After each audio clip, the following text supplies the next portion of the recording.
الضربتين إصابة التراب جسده إذا مسحه بنية التيمم.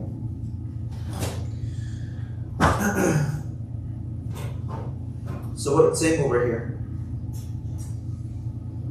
So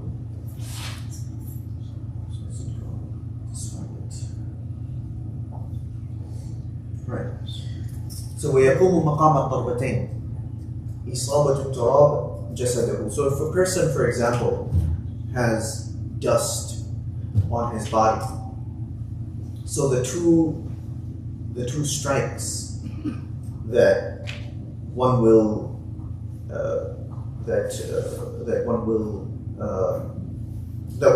perform when doing the tayammum, those two strikes will not be required if one has dust on his body and he simply with that dust or dirt does masa over the limbs that are fard to do masa of.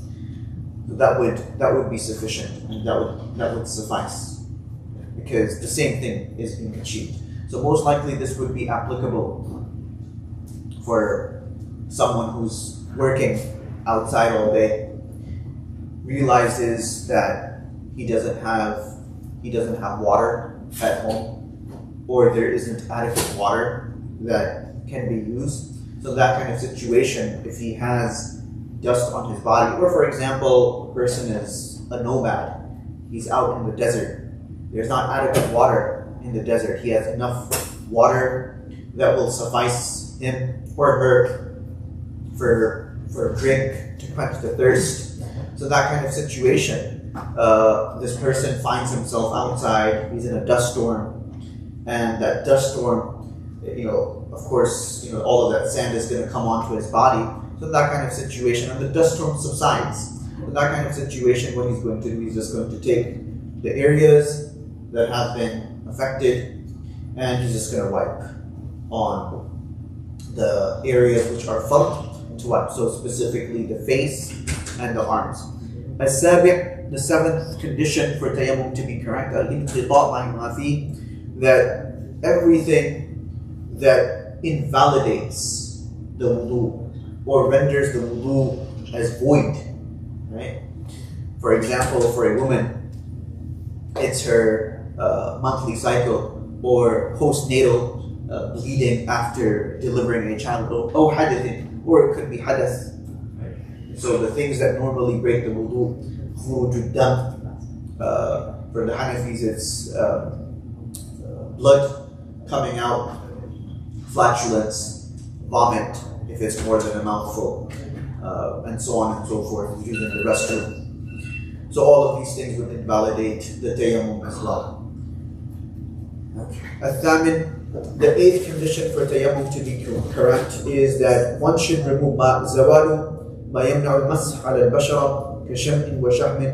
So anything that would prevent wiping of the limbs, wiping of the skin. So for example, grease, wax, obviously these things are hardened substances, so that would prevent water from penetrating, or will also prevent dirt from actually making contact with the skin. So in this kind of situation too, one should remove the wax, one should remove the grease, and then perform the tayammum. The asbab of tayammum, فَسَبُهُ وَشُرُوطُ وُجُوبِهِ كَمَا ذُكِّرَ فِي الْوُضُوءِ. It's the same as wudu. The asbab أي إرادة ما لا يحل إلا بالطهارة, that one should have intention of those things which are not halal, which are not permissible except with tahara. That is why a person does tayammum. So a person should have that niyyah, a person should have that intention before performing the tayammum. وَشُرُوطُ وُجُوبِهِ, and we went over the shurut of wujub, which are 8. Al-aql, one should be of sound mind. Bulugh, one should be baligh, meaning he should be mature. Islam is a condition. Qudra, that there has to be ability to use dirt. وَوُجُوبُ الْحَدَث, a person must be in a situation where wudu is required. وَعَدْمُ الْحَيْض وَالنِّفَاسِ, a person, for a woman, she cannot be experiencing her monthly cycle or postnatal bleeding, وَضِيقِ الْوَقْت. And if the time for the salat does not remain, or there's very less time for the salat. And specifically I'm talking about those prayers which there is no substitute, because the 5 daily prayers do have a substitute. And that substitute is qada. If a person doesn't offer the prayer on time, then you do qada of it. But specifically prayers such as the janazah, right? There's no substitute for janazah. You do it once and that's it. You can't do it again. Same thing with Eid Salah. You do it once, you can't do it again. So in this kind of situation, a person is permitted to perform tayammum.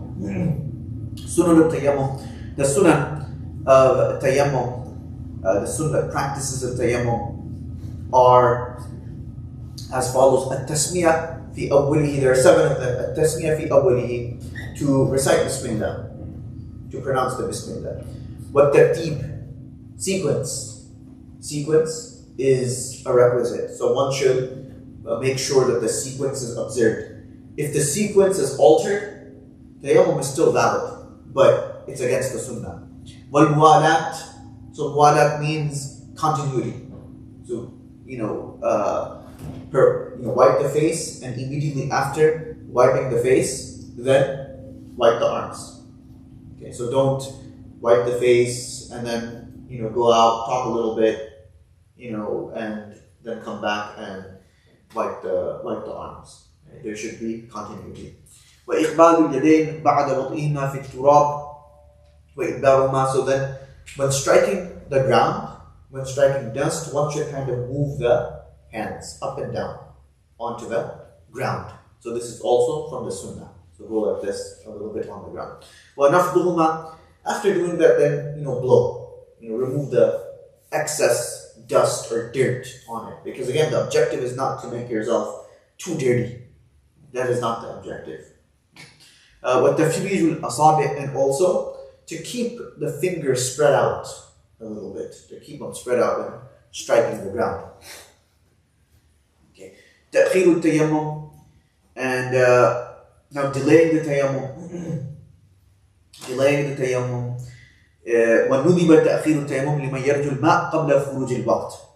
So it's saying over here that it's a good thing. It's recommended to delay the tayammum for the individual who has hope that I'm going to find water before the time of salat exits. So let's say a person wants to do dhuhr, but he knows that, if I look around and if I really apply myself, I'm going to find water.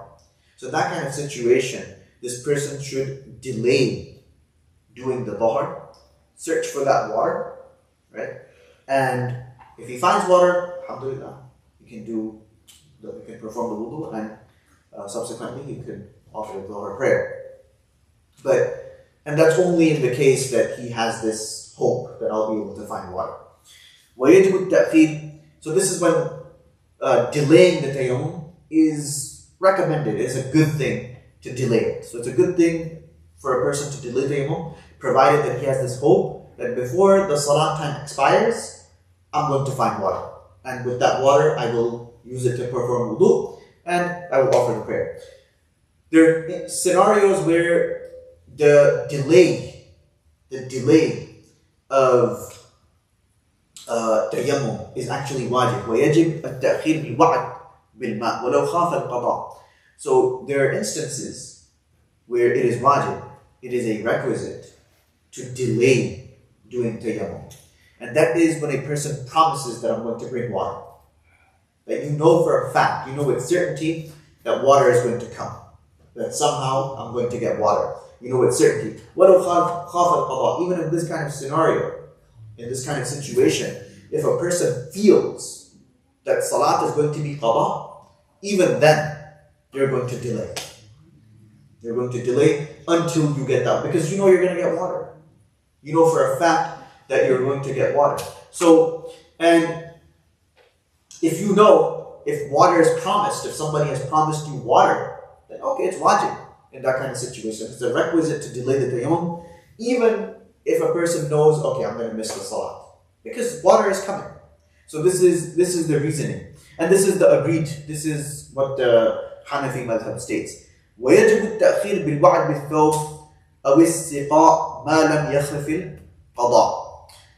It's saying that it's also necessary to delay the prayer if بالوعد بالثوب, if a person has been, if a person knows that he's going to get some clothing. So let's say a person doesn't have clothing.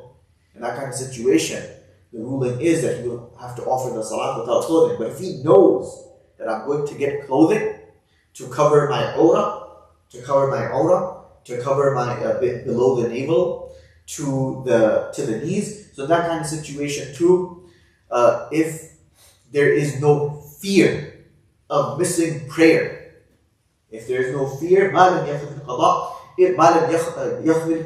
there's no fear of missing prayer, then it is a requisite that the prayer is delayed. When a person knows that I'm going to get clothing. Similarly, if, for example, there's a well and he knows that I'm going to get some kind of rope to remove water from the well to perform wudu, even in that kind of situation, he should delay the tayammum. He should delay the tayammum. Unless he fears qada.